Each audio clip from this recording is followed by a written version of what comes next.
before the end of the show. Right, let's have a look at Everton against Liverpool. And let's look at the table first, because I think it's worth reiterating. Liverpool could potentially win the title this weekend, as early as this weekend. That is obviously relying on Man City to lose against Burnley on Saturday, and then themselves going to Everton and winning on Monday in the Merseyside derby. But, I mean, we know they're going to win the title. It's just when they do it. It could be this weekend, though, Owen. Yeah, well, Everton definitely won't want that. I mean, obviously, to see Liverpool lift the trophy, potentially, against them, or to win it against them would be dreadful for them. But Liverpool absolutely deserve it. They've been amazing this season. For Everton, they'll want to bounce back after their worst performance under Ancelotti. Yeah, we'll find them in the table if we just scroll down. Look, Liverpool got more than double Everton's points. They're down in 12th position now, 37 points. They're not a million miles away from the Champions League places, not a million miles away. It looked like they might even have a run at it, didn't it, under Ancelotti? But, as you say, it was a really poor performance against Chelsea last time out. Yeah, and I think they'll just want to bounce back. I think Ancelotti's come in and played great. The 4-4-2 that he's committed to with Calvert-Lewin and Richarlison has worked great. But against Chelsea, where they got completely outnumbered in midfield, and the question is, will he try and address that? Against a Liverpool team that, flood the midfield as well. It'll be interesting to see. I'd be surprised if he played the same way. Let's get the teams up, though. Everton against Liverpool. And I think we've got a question regarding this game as well. It says, how does Henderson affect the style that Liverpool play whenever he plays and when he's absent? So, Henderson, when he's in and out of the team, how does it affect Liverpool? Well, he's one of these, I think. He's, if you think he's one of them. He's normally this one, I'd say. Yeah. At times, he's played as a sitter, and he's been great. Especially when Fabinho was out injured this season, he played great. I think his best position, and we saw last season, is when he's in there. He can go box to box. For me, Jordan Henderson's greatest attribute is to run. I think he's a natural athlete. He loves to go box to box. Basically, if you tell him to sit, it goes against his instincts. So I think he wants to do that. Fabinho has struggled a bit since he's come back from his injury. Not necessarily fully fit. So maybe he rests. Maybe he puts Henderson. Well, Henderson is fit, isn't he? So let's take Fabinho out, put Henderson in the team. You still prefer him a little bit high. You prefer him not in that position, don't you? You prefer him one of the eights. He can do that. I think he can do that, and he can do it well. But he's not world class at that. That is a specialized position, like a Fabinho or a Kante or a Fernandinho. I think his best. And you'd see there when he's up there and he's getting balls into the box. I think he's great at that. So, but Fabinho has struggled a bit, and he struggled against Chelsea, and he hasn't had some of those really confident performances that we've seen from him. So maybe he rests him. Maybe it depends on what happens in the Champions League as well this week. He's probably become a better player in the last sort of 3 or 4 weeks at the team, and that's when Liverpool have maybe slipped up a little bit as well. Let's go to the Everton team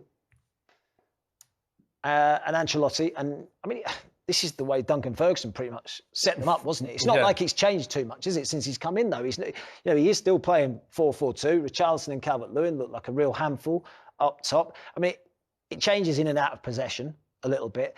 My worry watching it, I mean, the real handful up front, this midfield area just gets, I think, outnumbered against the better. And if you're playing against Liverpool, where they play 3 in midfield as well, I just feel that that's an area where they could really struggle. Yeah, definitely. And I think at times, obviously, it is a very rigid 4-4-2. But these guys come inside, don't they? They like to come in.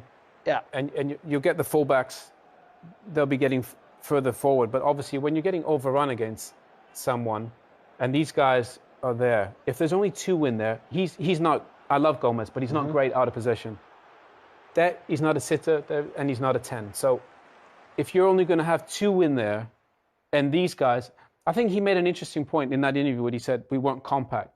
So if you're not compact, it means there's a lot of pressure on these guys. If they're there, that's compact. I think that's what he's saying. Yeah. Ideally, that's what he'd like. And then it's difficult to play between lines. We're going to show some clips after where... Would you change it? I personally would. I'd probably bring Sigurdsson here. 100%. That. I'm with you. If I was playing Liverpool, I feel like we need to do that. We need to get someone around their deep line midfield player, go man for man with the other 2 in midfield. Okay, Richarlison probably wants to play up front now. He's enjoying that position. Yeah. But he's played there enough times. I'd be tempted to do that personally. Yeah, I'm 100% with you. I think Sigurdsson doesn't want to be out there, does he? He's not quick. No. His best attribute is you know, he's a thinker. He's a number 10. So I think to play in there gives these two a bit more protection, and also gives him the license to drift in there. I think you're right. Richarlison, he's good at. I think he's really good off the left. I think he prefer to play up top. But Calvert-Lewin, he's been brilliant since Ancelotti came in. The big question, Bernardi's not. I don't think he wants to play on the right-hand side. You know, I think he prefers the left. So maybe a bit of speed. You know, can be Theo Walcott, can be Iwobi on that right-hand side. He does have options. He did play a 4 at Anfield. Holgate, Sigurdsson, Davis, I think played in midfield, and Iwobi. That was his midfield 4. They did get beat 5-2.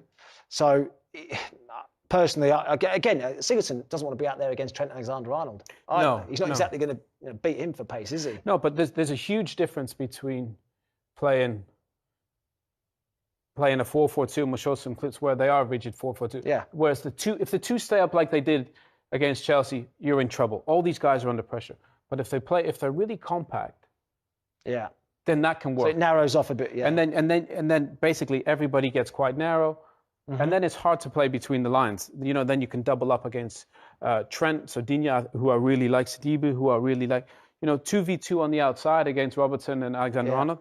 You'd fancy that. But if these guys get caught in positions like they did against Chelsea, these guys are going to get outnumbered, and then they're in big trouble because he's not a specialist in there, and he's better on the ball. So and that is exactly what happened against Chelsea, isn't it? If we have a look at some of the clips that you're talking about there, that is exactly what happened to them. The gaps between back and front were probably a little bit big at times. Yeah, and you can see that right from the off. You know, it's pretty defined, isn't it? Really defined. But that.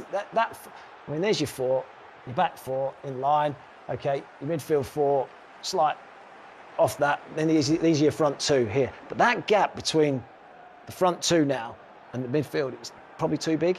It almost looks like he's almost asking them to stay up the pitch. But once that ball transitions, look, these two are out the game. Yeah. You know, and if the fullbacks bomb on like Alonso has, and on the other side, then you got a lot of trouble. See, second balls, and always spare man. Exactly. Midfield. And look, you're outnumbered in there. 1, 2, 3, 4. You know, so really, if that's your midfield 2 or 3, you're always going to lose that. And you know, if you have a Kante who almost plays for 2, you know, you can get away with it. But those guys in there aren't specialists for that position, whether it's Davis or Andre Gomez. You know, so they really struggled, and I think that's the first time under Ancelotti they've really struggled. Again, yeah, that's where you can see. I just look at this. I just think this space here is too big a gap, really. And you've got players already just finding their way in there. Look. But actually, I think when he's looked at it, he's gone back 4, midfield 4, 2 up top. So really, everybody's got someone. It almost looks like it's man for man, doesn't it? Yeah, everybody's actually in a good position. Well, Sigurdsson's having to come across, isn't he? Exactly. He's do that. He's filling in because you don't worry about that side. Yeah. But if we just run this on, all it takes is a bit of creativity. Watch this ball from Pedro. Checks your shoulder. And that's that ball into the front man there. Into the front man there, and then you're in trouble. All of a sudden, you broke the lines between the 4-4-2. So out the game. Everybody's out the game.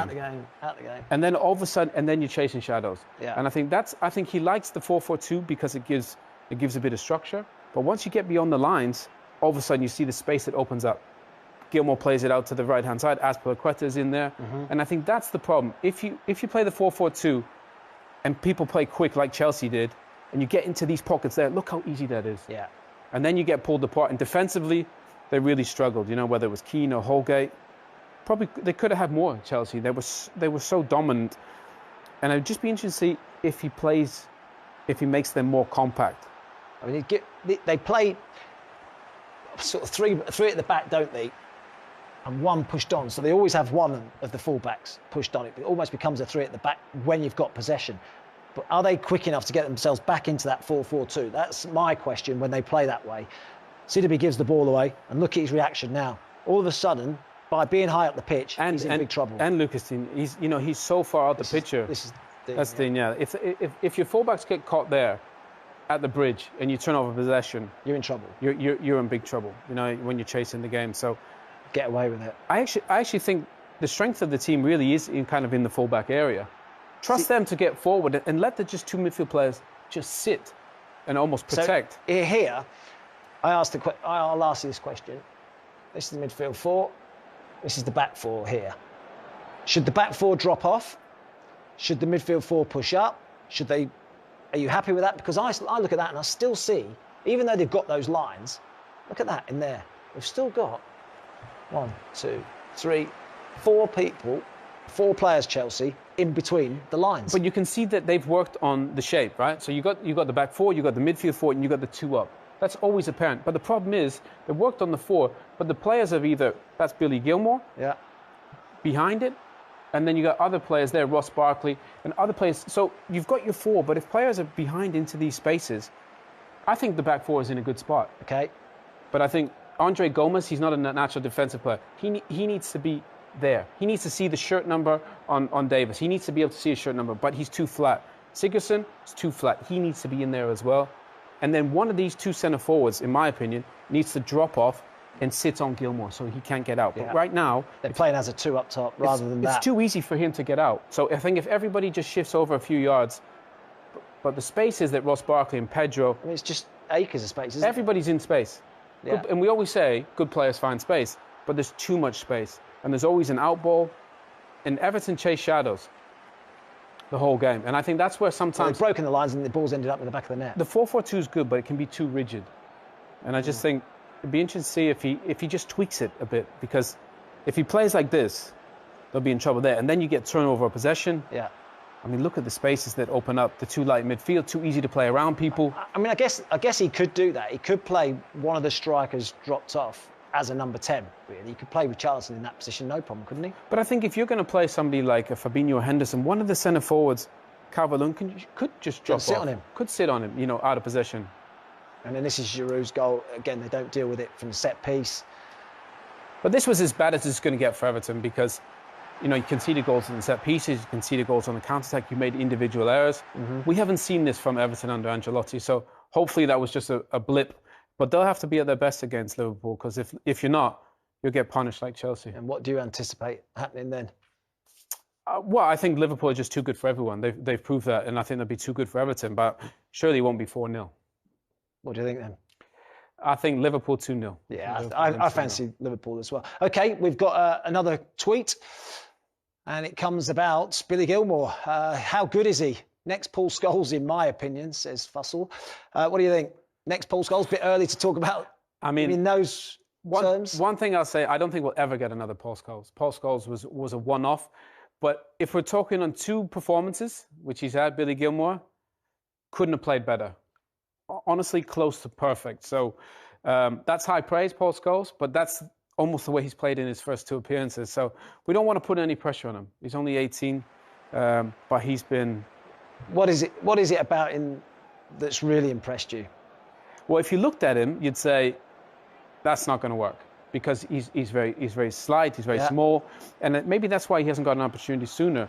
But I think he's not physically the biggest, but his personality's huge. He's brave on the ball. I think like Paul Scholes always checked his shoulder. Yeah. Knew exactly where everybody was, and Billy Gilmour was the same. I like the fact that he's coming to the first team and actually ordering people about. He knows where the ball should go, but he's telling senior players, look, you see him pointing straight away out to the right-hand side, wants the ball all the time. He's available, gets on it, plays quickly, looks forward, but he's